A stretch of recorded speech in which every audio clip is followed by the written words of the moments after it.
Қалайсыз, көңіл күйіңіз қалай? Бәрі ержігітпен еңлікті түсірші дейді, бірақ ержігіт жоқ. Ержігіт қайда? Білмеймін. Мен сізден бір сұрақ сұрайыншы.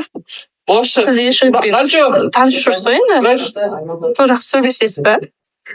Жақсы сөйлесесіз ба? Иә. Қандай әңгіме айтасыз? Айта берсін сен ол. Әртүрлі. Неше түрлі. Соңыңызден шығып жатыр ма ержігіт? Олай бағыттарынан емес па? Оның дұрыс. Ойнамадау деген. Мен ештеңе айтпаймын историяға деп. Тек бәріне сөйлейді. Солай. Кеше қалай ұйықтадыңыз? Кеше негізі қатты шаршамаппын. Үйге барып, от души стримде отырып, сосын 3-терде ма 4-терде ма бір ұйықтадым. Драма көрмей кеткен драмаларымды бітіріп жатырмын. Еркіндікке шықтыңыз ба? Еркіндікке шықтым, иә. Данияр, қалайсыз? Жақсырақ.